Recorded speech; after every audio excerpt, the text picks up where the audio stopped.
5. The horror from the shadows. Many men have related hideous things, not mentioned in print, which happened on the battlefields of the Great War. Some of these things have made me faint. Others have convulsed me with devastating nausea, while still others have made me tremble and look behind me in the dark.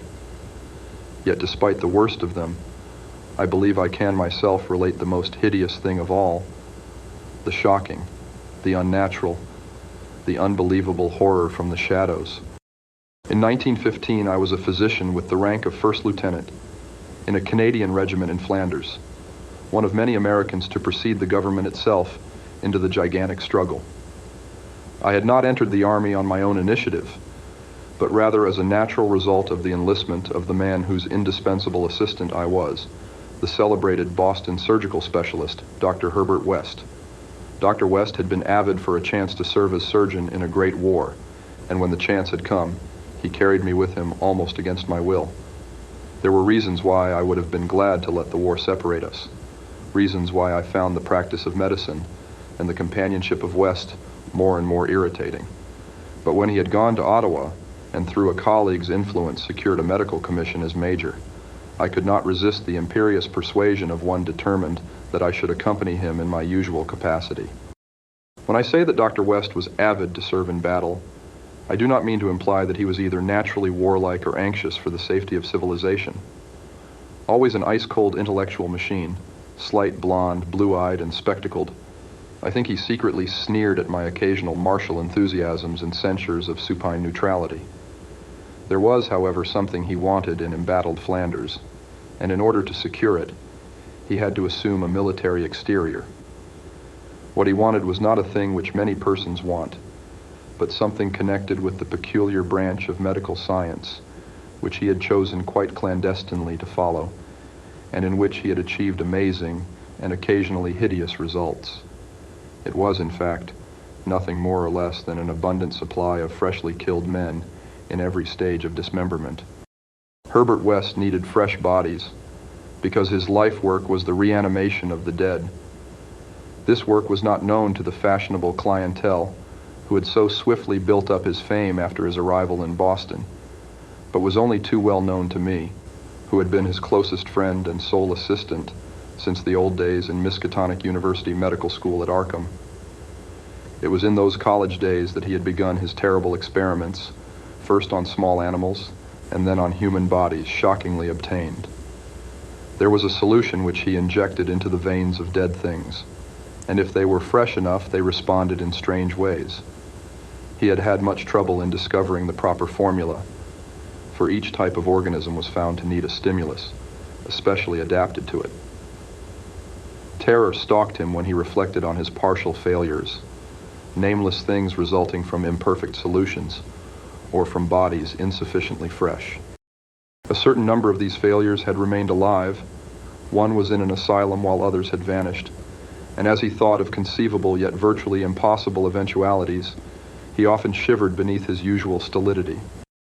West had soon learned that absolute freshness was the prime requisite for useful specimens, and had accordingly resorted to frightful and unnatural expedients in body snatching. In college, and during our early practice together in the factory town of Bolton, my attitude toward him had been largely one of fascinated admiration. But as his boldness and methods grew, I began to develop a gnawing fear. I did not like the way he looked at healthy living bodies, and then there came a nightmarish session in the cellar laboratory when I learned that a certain specimen had been a living body when he secured it. That was the first time he had ever been able to revive the quality of rational thought in a corpse, and his success, obtained at such a loathsome cost, had completely hardened him. Of his methods in the intervening 5 years, I dare not speak. I was held to him by sheer force of fear, and witnessed sights that no human tongue could repeat. Gradually, I came to find Herbert West himself more horrible than anything he did. That was when it dawned on me that his once normal scientific zeal for prolonging life had subtly degenerated into a mere morbid and ghoulish curiosity and secret sense of charnel picturesqueness. His interest became a hellish and perverse addiction to the repellently and fiendishly abnormal. He gloated calmly over artificial monstrosities which would make most healthy men drop dead from fright and disgust. He became, behind his pallid intellectuality, a fastidious Baudelaire of physical experiment, a languid Elagabalus of the tombs. Dangers he met unflinchingly, crimes he committed unmoved. I think the climax came when he had proved his point that rational life can be restored, and had sought new worlds to conquer by experimenting on the reanimation of detached parts of bodies. He had wild and original ideas on the independent vital properties of organic cells and nerve tissue separated from natural physiological systems, and achieved some hideous preliminary results in the form of never-dying, artificially nourished tissue obtained from the nearly hatched eggs of an indescribable tropical reptile. Two biological points he was exceedingly anxious to settle. First, whether any amount of consciousness and rational action be possible without the brain, proceeding from the spinal cord and various nerve centers. And second, whether any kind of ethereal, intangible relation distinct from the material cells may exist to link the surgically separated parts of what has previously been a single living organism. All this research work required a prodigious supply of freshly slaughtered human flesh, and that was why Herbert West had entered the Great War. The phantasmal, unmentionable thing occurred one midnight late in March, 1915, in a field hospital behind the lines at St. Eloi. I wonder even now if it could have been other than a demoniac dream of delirium. West had a private laboratory in an east room of the barn-like temporary edifice, assigned him on his plea that he was devising new and radical methods for the treatment of hitherto hopeless cases of maiming. There he worked like a butcher in the midst of his gory wares. I could never get used to the levity with which he handled and classified certain things. At times he actually did perform marvels of surgery for the soldiers, but his chief delights were of a less public and philanthropic kind, requiring many explanations of sounds which seemed peculiar even amidst that babel of the damned. Among these sounds were frequent revolver shots, surely not uncommon on a battlefield, but distinctly uncommon in an hospital. Dr. West's reanimated specimens were not meant for long existence or a large audience. Besides human tissue, West employed much of the reptile embryo tissue which he had cultivated with such singular results. It was better than human material for maintaining life in organless fragments, and that was now my friend's chief activity.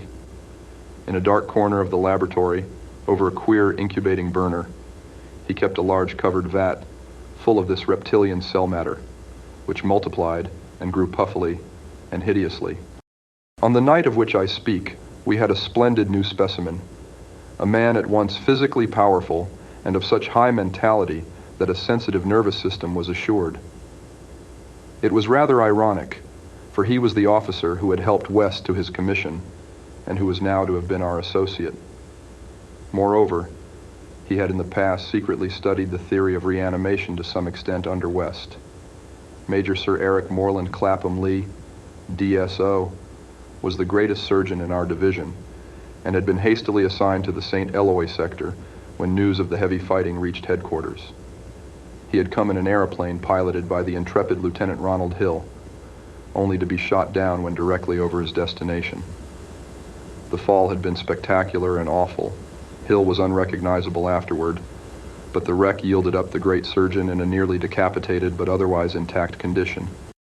West had greedily seized the lifeless thing which had once been his friend and fellow scholar, and I shuddered when he finished severing the head, placed it in his hellish vat of pulpy reptile tissue to preserve it for future experiments, and proceeded to treat the decapitated body on the operating table. He injected new blood, joined certain veins, arteries, and nerves at the headless neck, and closed the ghastly aperture with engrafted skin from an unidentified specimen which had borne an officer's uniform. I knew what he wanted, to see if this highly organized body could exhibit, without its head, any of the signs of mental life which had distinguished Sir Eric Moreland Clapham Lee. Once a student of reanimation, this silent trunk was now gruesomely called upon to exemplify it. I can still see Herbert West under the sinister electric light as he injected his reanimating solution into the arm of the headless body. The scene I cannot describe. I should faint if I tried it, for there is madness in a room full of classified charnel things, with blood and lesser human debris almost ankle-deep on the slimy floor, and with hideous reptilian abnormalities sprouting, bubbling, and baking over a winking bluish-green specter of dim flame in a far corner of black shadows. The specimen, as West repeatedly observed, had a splendid nervous system. Much was expected of it, and as a few twitching motions began to appear, I could see the feverish interest on West's face. He was ready, I think, to see proof of his increasingly strong opinion that consciousness, reason, and personality can exist independently of the brain, that man has no central connective spirit, but is merely a machine of nervous matter, each section more or less complete in itself. In one triumphant demonstration, West was about to relegate the mystery of life to the category of myth. The body now twitched more vigorously, and beneath our avid eyes commenced to heave in a frightful way. The arms stirred disquietingly, the legs drew up, and various muscles contracted in a repulsive kind of writhing. Then the headless thing threw out its arms in a gesture which was unmistakably one of desperation, an intelligent desperation apparently sufficient to prove every theory of Herbert West. Certainly the nerves were recalling the man's last act in life, the struggle to get free of the falling airplane. What followed, I shall never positively know. It may have been wholly an hallucination from the shock caused at that instant by the sudden and complete destruction of the building in a cataclysm of German shell fire. Who can gainsay it, since West and I were the only proved survivors? West liked to think that before his recent disappearance, but there were times when he could not, for it was queer that we both had the same hallucination. The hideous occurrence itself was very simple, notable only for what it implied. The body on the table had risen with a blind and terrible groping, and we had heard a sound. I should not call that sound a voice, for it was too awful, and yet its timbre was not the most awful thing about it. Neither was its message. It had merely screamed, "Jump, Ronald, for God's sake, jump!" The awful thing was its source, for it had come from the large covered vat in that ghoulish corner of crawling black shadows.